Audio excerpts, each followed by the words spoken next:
কি ড্যাডি, আজ এত রান্না হয়েছে? এখন এক সপ্তাহ ধরে এরকমই হবে মা। শোন, তোর যদি কিছু চাই তাহলে আনিয়ে দি। কিছু হয়েছে নাকি ড্যাডি? এমন কেন বলছিস? এসব কি তুই আমেরিকায় পাবি? পাবি না। কি বলছো ড্যাডি? ইউএসএ যাওয়া কি খুব জরুরি?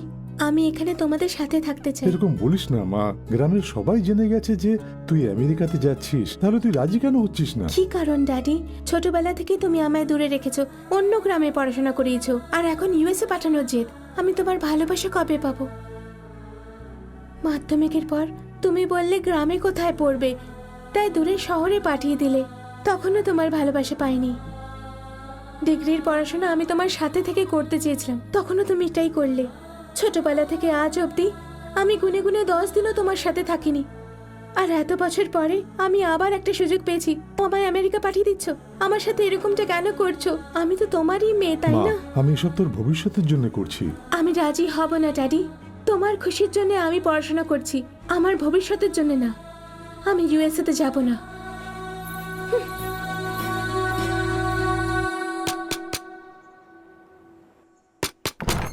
দেখ, তোর সঙ্গে দেখা করতে কে এসছে।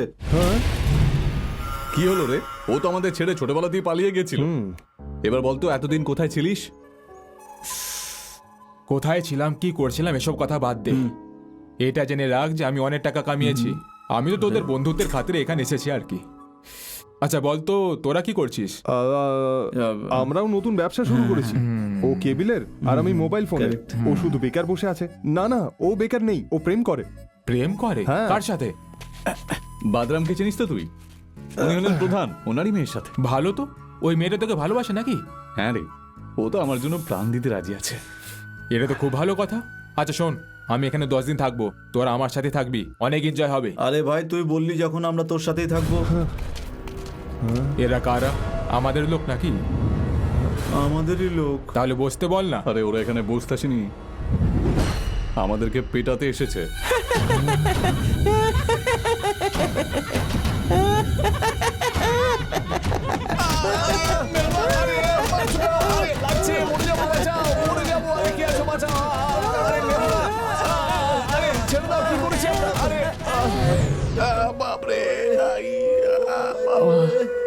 কে মারলো রে? কাকা, একটু এদিকে এসো না। আরে ওকে কেন ডাকছিস?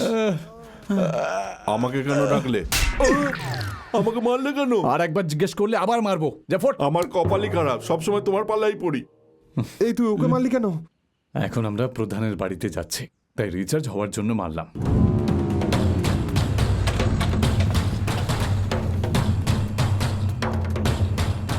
প্রধান!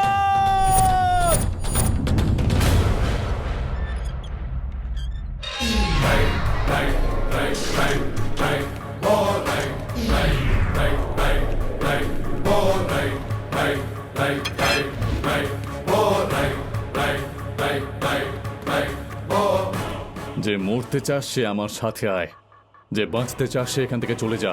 তোর সাথে বাঁচবো, তোর সাথে মরবো। আমিও। চল।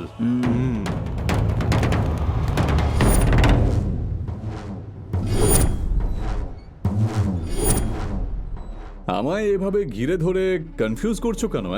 আমি কেন এসেছি এটা তোমরা ভাবছো, তাই না? এই, এখানে কেন এসছিস? তোমাদের সবার হাতে তরোয়াল আছে, কিন্তু ওর হাতে নেই। ওটা নিচে পড়েছিল, ওটাই দিতে এসেছি। এই নে ধর। এই, তুই এই কারণে এখানে আসিসনি, আসল ব্যাপারটা কি সেটা বল। কিছু না, কিছুক্ষণ আগে তোমার লোকজন আমাকে মেরেছে, তাই জিজ্ঞাসা করতে এসেছি কেন মেরেছে। কারণটা তুইও জানিস আর আমিও জানি, তাও আমায় জিজ্ঞেস করছিস? ঠিক আছে, পরে দেখা হবে, বাই।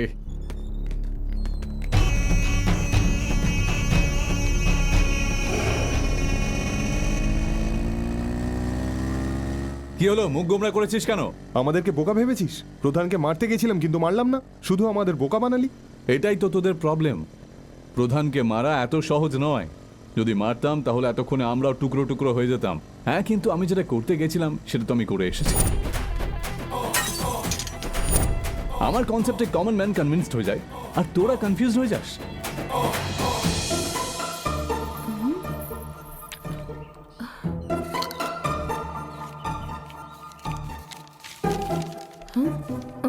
আমি পড়তে পারবো না। কার জন্য লিখেছে জানি না, কিন্তু রামবাবু লিখেছে এটা নিশ্চিত। তুই এটা কি করে বলতে পারিস? এত বাজে হাতের লেখা ওই পাগলের ছাড়া আর কার হবে? দেখ না, পুরো পেপার ফাঁকা, একটি জায়গায় ছোট ছোট করে লিখেছে। অশিক্ষিত কথাকার। কিন্তু এখন কি করব? আমার তো এসব পড়ার অভ্যাস হয়ে গেছে। লক্ষ্মী, তুই যদি খারাপ না ভাবিস, একটা কথা বলি, তুই যেটা ভালোবাসা ভাবিস সেটা সত্যিকারের ভালোবাসা না, ওটা অ্যাট্রাকশন। মনের শান্তির জন্য একটু কথা বলে নে, ব্যাস, ওকে ভুলে যা। ওকে পার্মানেন্ট বানাচ্ছিস কেন? প্রবলেম হয়ে যাবে। জীবনে প্রথমবার কোনো ছেলে তোর এত কাছে এসেছে, তাই তুই এত ফিল করছিস। কিন্তু ভাব, তোর কি মনে হয় তুই কি ওর ফার্স্ট লাভ? আচ্ছা, তোর এত চিন্তা হচ্ছে কেন? ওই রাতের এফেক্ট নয় তো? তুই তো কিছুই জানিস না। সারা জগতের নজরে ও নিশ্চয়ই বাউন্ডুলে, কিন্তু ও আসলে এরকম না। সেদিন রাতে কি হয়েছিল তুই জানিস?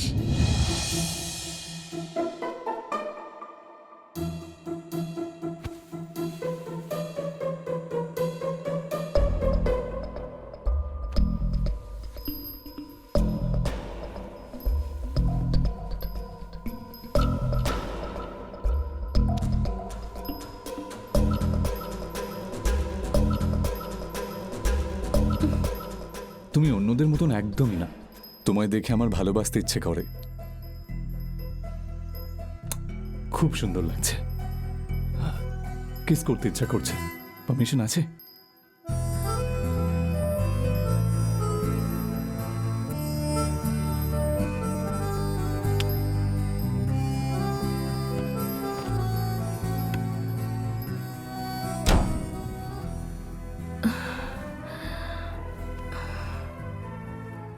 ও তো আমার সাথে একটুও বদমাইশি করেনি।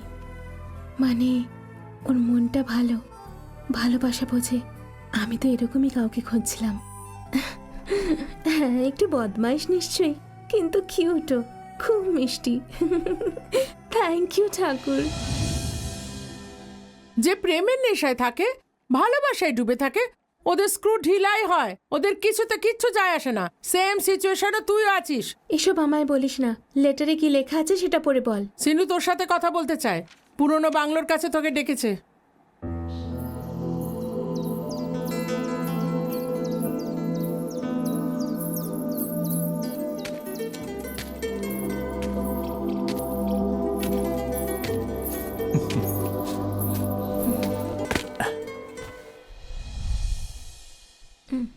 আমরা দুজন লাভার্স, তাই না? তাহলে এত দূরে বসে আছো কেন? বলো, কেন ডাকলে আমায়? কিছু করার জন্য ডেকেছি তোমায়। চান্স ছিল যখন, তখন তো কিছু করনি, এখন কি করবে? কি বললে? কিছু না। একটা কথা বলো, তোমার ভয় করে না আমি ডাকলাম আর তুমি চলে এলে? আগে একটু একটু লাগতো, কিন্তু এখন একটুও ভয় লাগে না। হ্যাঁ, লাভার্সরা ফোনে এতক্ষণ ধরে কি কথা বলে সেসব আমি কিচ্ছু জানি না। তোমার সামনে তো এমনিতে আমার মুখ বন্ধ হয়ে যায়। এমনটা কেন হয় তা তো আমিও জানি না, শুধু আমি কিছু বলতে পারি না। কিন্তু এমনটা কেন? আমি তোমাকে ভালোবাসি। যদি হ্যাঁ বলো, বিয়ে করব। আমি জানি তোমার বাবা এতে রাজি হবে না, তাই ওনাকে বাই বলে কোথাও পালিয়ে যাই আমরা। 1 বছর পরে আমরা এখানে আবার ফিরে আসবো। তখন আর আমাদের কেউ কিচ্ছু বলবে না, কারণ আমরা দুজনের বদলে 3 জন হয়ে যাব। তাহলে কবে পালাতে হবে? তুমি এটা কি বলছো? তুমি তোমার মা বাবাকে পছন্দ করো না? পছন্দ তো করি, কিন্তু এখন ওদের থেকে বেশি তোমায় পছন্দ করি।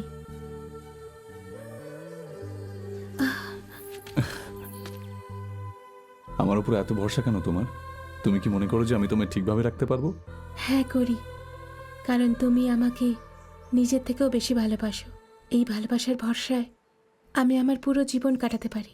তোমার কথা শুনলে আমার মাথার কাজই করে না। সব মেয়েরা কি এরকমই হয় নাকি? সব মেয়েরা এরকম হয় না, যারা ভালোবাসা পায় না তারা এরকম হয়। আর ভুল করে যদি তুমি আমাকে ছেড়ে চলে যাও তাহলে? সেই জন্যই তো বললাম এক্ষুনি পালিয়ে চলো, তারপরে আর কোথায় যাব? আচ্ছা, তাহলে ঠিক আছে। আর দেখো, এখান থেকে যাওয়ার পরে তুমি এইভাবে থেকো, ওটা করো, এই কাজ করো, এটা করো না, এইভাবে আমাকে টর্চার করবে না কিন্তু, ঠিক আছে তো? আমি তোমার লাভার, তোমায় খুশি দেখতে চাই, টর্চার করতে চাই না। শুধু একবার তোমায় জড়িয়ে ধরতে ইচ্ছে করছে আমার। আমার লজ্জা করে। হ্যাঁ?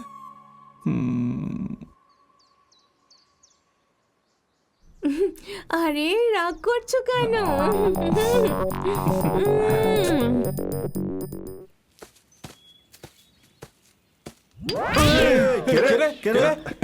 এই এটা কি করছিস?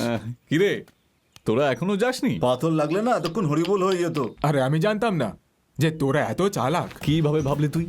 আমায় ছোট মনে করে যারা কথা বলে তাদের ব্রেন আমার থেকে ছোটই হওয়া উচিত। তুই তো আমার সাথেই থাকতিস, তাহলে ওই মেয়েটা তোর প্রেমে কি করে পড়লো? আরে আমার কাছে যে ব্রেন আছে না সেটা এতটা, তার মধ্যে কাজের ব্রেন হলো এইটুকু। আর যদি সেটা সঠিক সময় সঠিক ব্যবহার করা হয় তাহলে রেজাল্ট 1 নম্বর হবে।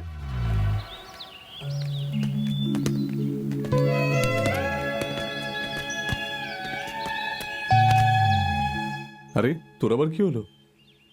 তুই মহান ভাই। ছি, তোর কাছে আমি কিছুই না। গত 10 বছর ধরে ওই শেঠের মেয়েকে আমি ভালোবাসি। ও বিয়ে করার জন্য রাজি হয়ে বসে আছে, কিন্তু আমি কিছুই করতে পারছি না ভাই। কি বললি? ওই শেঠের মেয়েকে তুই ভালোবাসিস? কি রে হতচ্ছাড়া, তুই তো আমাদের কখনো বলিসনি।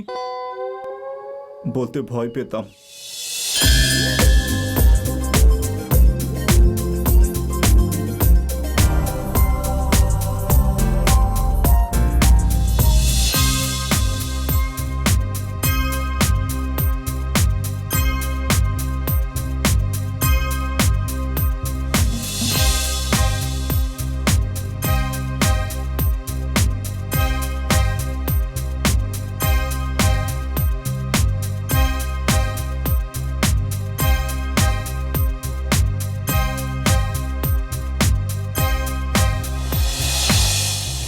আমার ভালোবাসা তো কিছুদিন হলো শুরু হয়েছে, কিন্তু তোর তো 10 বছরের পুরনো ভালোবাসা। তাই এখন থেকে আমারটা ছেড়ে তোর ভালোবাসা নিয়ে ভাবতে হবে। ওই মেয়েটাকে বলে দে কাল সকালেই তোদের দুজনের পালাবার প্ল্যান করছি আমি। দেখেছিস একে? এখন তো তুই শুধু তোর লুঙ্গি টাইট করে বেঁধে নে, খুলে যেন না যায়। কথাটা কিন্তু মনে রাখিস। গ্রামের মন্দিরের কাছে একটা অটো রাখবো।